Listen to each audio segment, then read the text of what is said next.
Mən səhnənin qarşısında həmkarımla söhbət edirdim və ilk növbədə qeyd eləmək istəyirəm ki, ilk TEDx tədbiridir ki, bu qədər çoxlu sponsor var o tədbirdə və doğrudan da mən səmimi deyirəm ki, əgər bu sponsorların axtarışı və bu müzakirələr tələbələr tərəfindən aparılıbsa, bu çox təqdirə layiqdir. Mən çox şadam ki, bizdə belə fəal və kommersiya düşüncəli tələbələr var. Ona görə sizə alqışlamağa dəyər.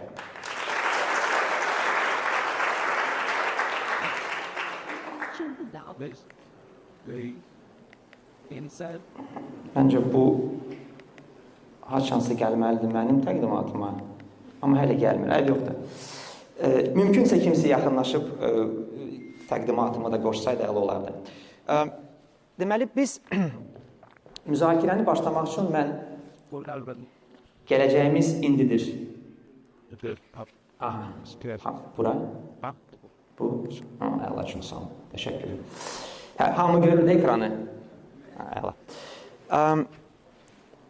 Bugün bizim müzakirəmiz 3 sual ətrafında olacaq.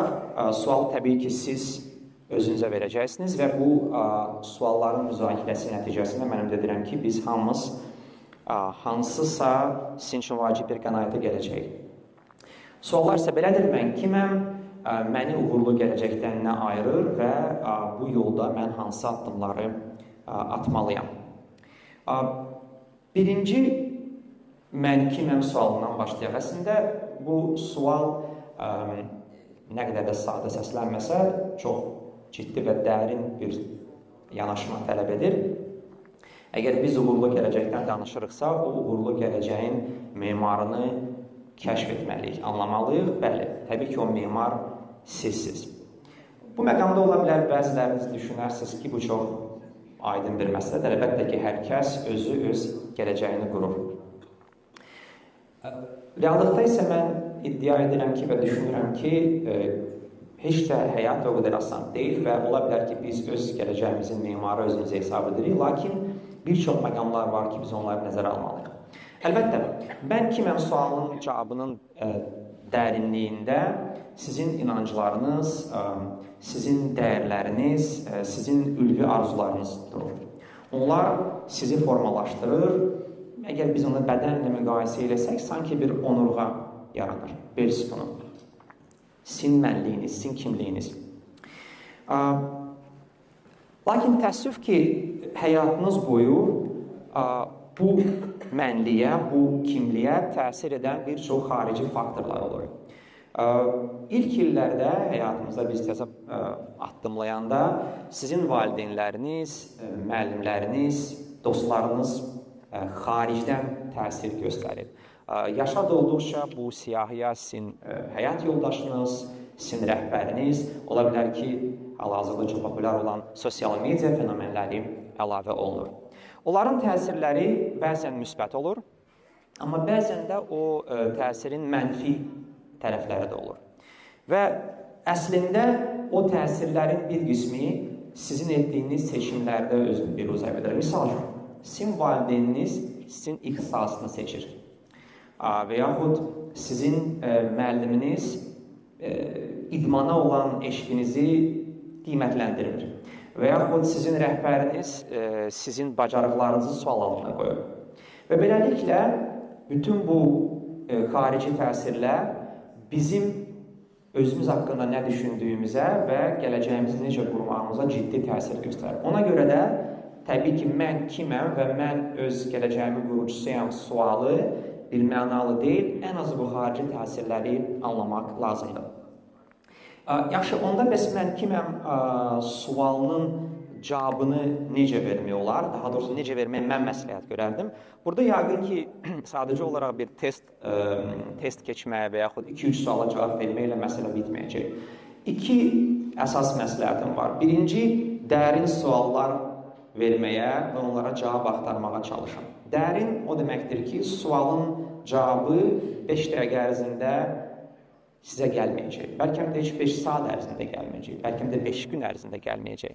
Ola bilər ki, o düşüncə, o cavabı formalaşdırmaq üçün sizə günlər və həftələr və aylar lazım olacaq. Misal üçün, Mənim həyatımda elə dəyərlər varmı ki, mən onlara görə kompromisə getmək hazır deyiləm? Misal üçün, hansı fəaliyyət, hansı işlə məşğul olanda özümü doğrudan da xoşbəxt hiss edirəm? Və yaxud mənim inanclarım, mənim fikirlərim doğrudan da mənə məxsusdur, yoxsa cəmiyyət tərəfindən mənə ötürülür? Bu sualların cavabları asan deyil, amma vaxt keçdikcə, onların üzərində dərin düşündükcə siz müəyyən bir qənaətə gələcəksiniz. İkinci isə artıq kifayət qədər populyar olan bir yanaşmadır, komfort zonasından çıxmaq yanaşması.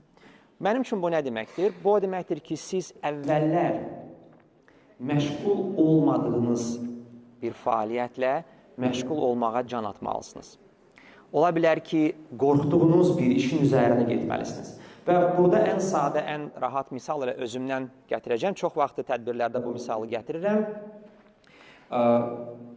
Bu səhnədə durmağımın səbəbi, yəni səbəblərindən biri odur ki, vaxtilə mən öz qorxularımın üstünə getmişəm. Uşaqda çox utancaq olmuşam. Səhnədən dəqiq qorxmuşam. Nəinki səhnədən, hətta dərsimi cavab verməyə belə utanmışam. Amma vaxt keçdikcə, o qorxunun üstünə getdikcə, o konfor zonasından çıxdıqca, nəinki qorxunu dəf etmişəm, həm də özümdə müəyyən bir bacarıq da aşkar etmişəm və onun da sayəsində getdikcə natiqliyə meyilli olmuşam və indi isə sizin kimi böyük auditoriya qarşısına çıxış edirəm, üstəgəl də hələ natiqliyi tədris edirəm. İkinci sual, birinci sual mən kim idim? İkinci sual, məni uğurlu gələcəkdən nə ayırır? Burada da sualın cavabı bir neçə pillədən ibarətdir.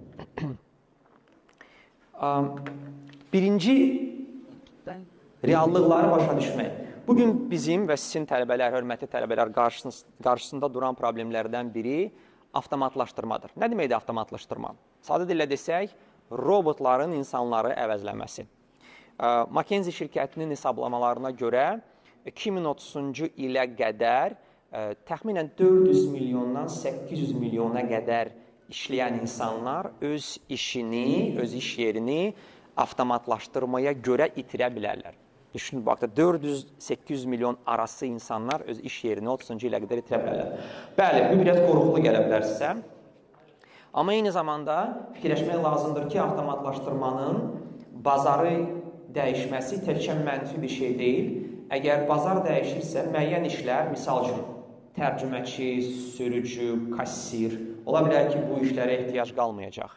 Amma yerinə başqa işlər gəlir. Misal üçün, kibertəhlükəsizlik mütəxəssisi və yaxud da fərdi sağlamlıq konsultantı və yaxud da xüsusi kodları yazmaq üçün düzgün promptlar yaradan mühəndislər. Bunlar hamısı yeni iş yerləridir, onlar könüllərini əvəzləyəcək və siz bu sahədə irəliləmək üçün əlbəttə ki, bu trendləri izləməlisiniz. Yer gəlmişkən, trendlər demişkən, elə mən istəyirəm bugün real misal gətirim sizə. Bu tədbirə hazırlaşarkən, adətən istənilən tədbirə hazırlaşarkən mən iştirakçı təşkilatçılara suallar göndərirəm. Tədbirin məkanı, yeri, auditoriya, digər spikerlər və s. Və bu dəfə düşündüm ki, bunu süni intellektin köməyi ilə eləyəcəm və OpenAI şirkətinin Deep Research agentinə bir tapşırıq verdim və o tapşırıq 15 dəqiqə ərzində o tapşırığı yerinə yetirdi həmin o agent və mənə kifayət qədər böyük bir həcmdə məlumat göndərdi. Ondan sonra digər şirkətin süni intellekt agentinə tapşırıq verdim. O da mənim üçün çox maraqlı bir səhifə yaratdı, həmin o məlumatın əsasında. Səhifəni siz ekranda görə bilirsiniz. Görürsünüz, bu HTML formatında hazırlanmış bir səhifədir. İstənilən brauzerdə açılır. Bunu həmin o süni intellekt agenti, digər süni intellekt agentinin yaratdığı məlumat əsasında göstərib. Görürsünüz ki, tədbir haqqında məlumat gedir, səhifələr var. Digər səhifədə spikerlər haqqında məlumat var.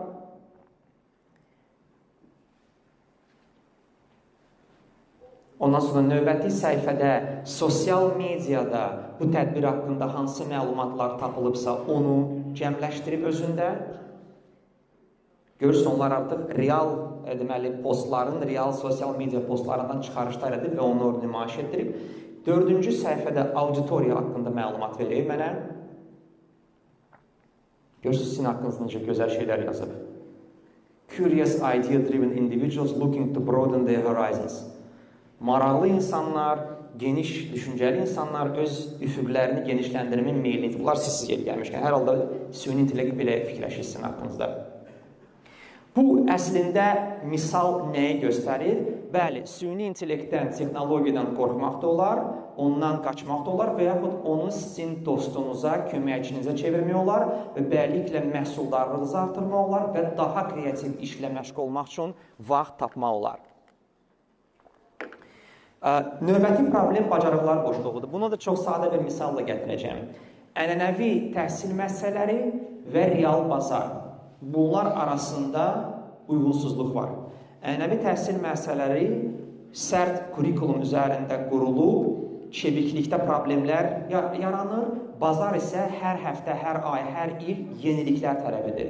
Və bu uyğunsuzluğu doldurmaq üçün, bu bacarıqlar uyğunsuzluğu doldurmaq üçün artıq nə gəlir? Peşə təlimləri, onlayn kurslar, hansı ki daha çevik şəkildə sizin istəklərinizi götürür və bazarın istəklərini anlayaraq onları hazır formatda bizə təqdim edir. Üçüncü problem diqqət dağınıqlığı. Diqqət dağınıqlığı haqqında danışarkən məncə bugünkü sosial medianı və bugünkü bizim formatımızı çox rahatlıqla vermək, misal olaraq təqdim etmək olar. Əlbəttə ki, diqqət dağınıqlığı həm sosial media, mobil telefonlar sayəsində və yer gəlmişkən təkcə cavanlara yox, cavana, yaşlıya, hər bir yaş kateqoriyasına problem yaradır. Və bunun sayəsində insanlar stres altında olurlar və stres altında olan insanlar düzgün qərarlar qəbul etməkdə çətinlik çəkirlər. Bunu yeri gəlmişkən araşdırmalar təsdiq edir. Məlumat səs-küyü səhər tezdən oyananda böyük ehtimalla sizin ilk əl atdığınız bu cihaz olur. Və bu cihazla da siz çox güman ki, gününüzü sona vurursunuz. Bundan da səvayi, sizin qarşınıza gündə çıxan sosial media məlumatları, çöl reklamları, televiziya və s. kimi məlumat mənbələri sizdə səs-küy yaradır. Məlumat səs-küyünün problemindən ibarətdir ki, siz stres altında olaraq düzgün qərar qəbul edə bilmirsiniz və əslində Harvard Business məktəbinin araşdırmasına görə bir çox tələbələr, 80%-ə qədər tələbələr səhv məlumatla düzgün məlumat arasında internetdə axtarış zamanı fərq qoya bilmirlər.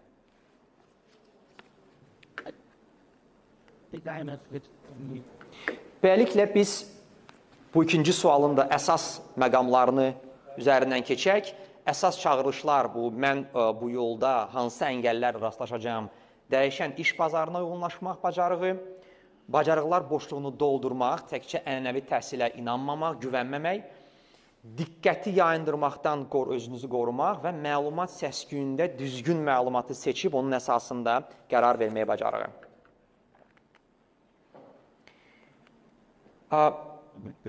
Üçüncü suala keçmək istəyirəm. Bu sualda artıq hansı addım atmalıyam məsələsinə keçir.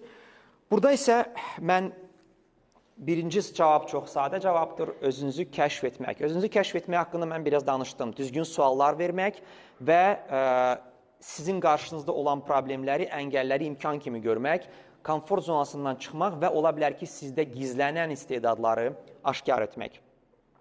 Və yer gəlmişkən bir məqamı da toxunum.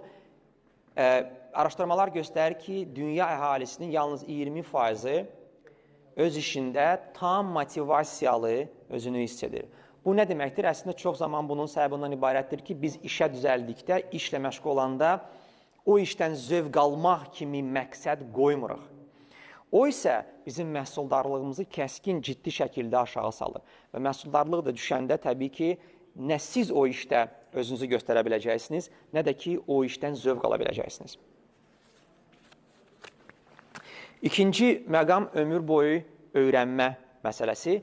Ömür boyu öyrənmə məsələsinə gəldikdə yenə də sizin təhsil müəssisənizə, ümumiyyətcə hər bir institutda üz tutub deyə bilərəm ki, əlinizdə diplom hələ o demək deyil ki, siz ömür boyu işlə təmin olunacaqsınız.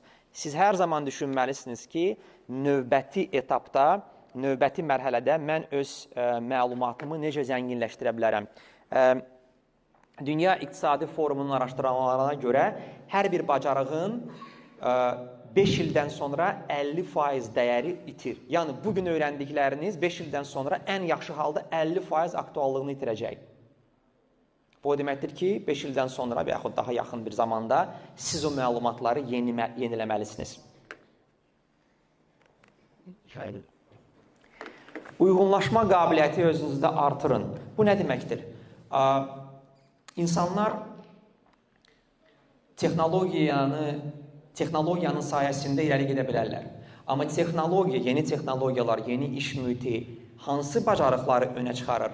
Yeniliklərə hazır olan, yeniliklərə özünü uyğunlaşdıran insanlarda olan bacarıqlar.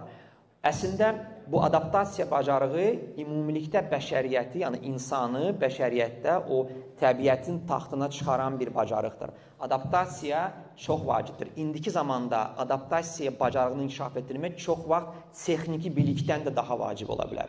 O haqda da düşünün. Əlaqələr qurun.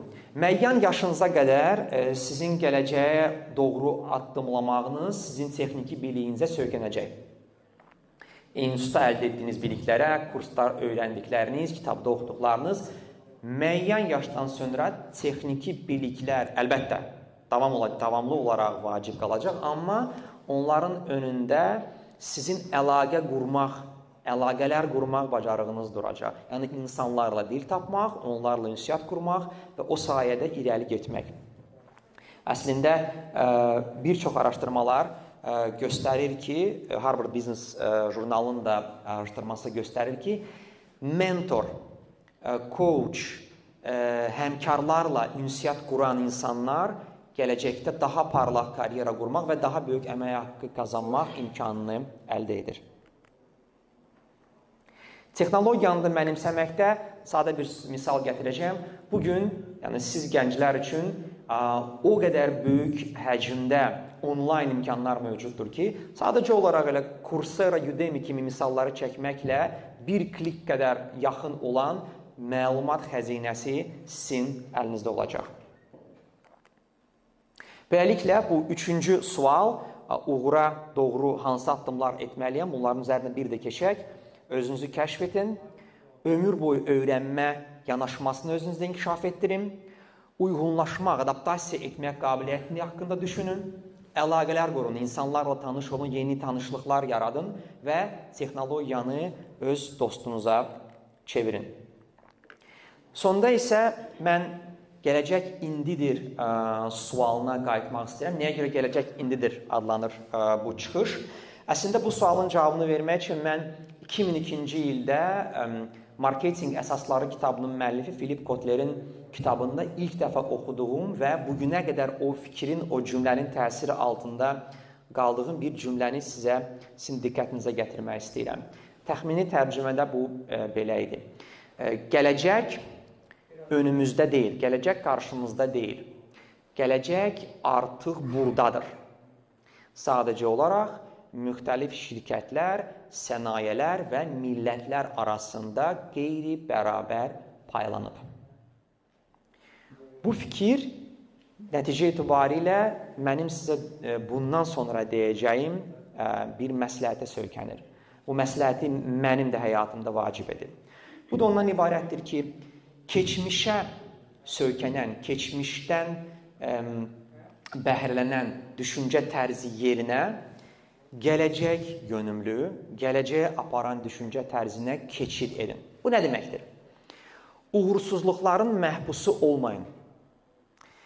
Bu həmişə belə olub, belə də olacaq fikrini rədd edin. Mən həyatımı necə qurmaq istəyirəm sualını özünüzə tez-tez verin. Və o sualın cavabı üzərində düşünün, tələsməyin, onu dərindən dərk edin və ona uyğun da səmimi, kimi üçünsə yox, valideyn üçün yox, dost üçün yox, müəllim üçün yox, özünüz üçün o sualın cavabını verin. O zaman sizdə bu gələcəyə yönümlü düşüncə real nəticələr verəcək. Proaktiv planlaşdırma ilə məşğul olun. Yəni, öz həyatınızda hədəflər qoyun. Həm uzun müddətli, həm qısa müddətli. Və onları izləyin. Mənim həyatımda mən ilk dəfə uzun müddətli hədəfimi 2011-ci ildə qoymuşdum. 2011-ci ildə qoyduğum hədəflər, nə qədər keçib artıq, 14 ildən çox keçib o vaxtdan. 2011-ci ildə qoyduğum hədəflər, onlar təxminən 2 səhifə yerləşir. O 2 səhifədə yazdığım hədəflərin bugün təxminən 80-90% arasında mən çatmışam. Bu o demək deyil ki, təkcə yazdıqlarıma görə çatmışam. Amma o yazdıqlarım mənə kömək edibmi? Bir mənalı. Çünki onlara vaxt sərf etmişəm, düşünmüşəm və onları səmimi olaraq cavablandırmışam. Çalışın, cəhd edin, o cür yanaşma sərgiləyin və inandırıram ki, siz də bunun bəhrəsini görəcəksiniz. Və nə olursa olsun, yaddan çıxartmayın ki, gələcəyin o qələmi, o tarixin qələmi sizin əlinizdədir. Onu siz yazırsınız. Və özünüzə o imkanı tanıyacaqsınızsa, əgər doğrudan da inanacaqsınız ki, gələcək sizin əlinizdədir, o zaman o gələcəyin formalaşmasında rol oynayacaqsınız. Və gələcək sabah, birisi gün, 1 ildən, 5 ildən sonra gəlməyəcək. Əslində, gələcək hər gün baş verir, bugün baş verir, hər gün baş verir. Sizin etdiyiniz, attığınız addımlarla, sizin verdiyiniz qərarlarla, sizin qəbul etdiyiniz fikirlərlə. Ona görə mənim arzum sizə ondan ibarətdir ki, bugündən etibarən həmin gələcəyin qurucusuna çevrilin. Çox sağ olun.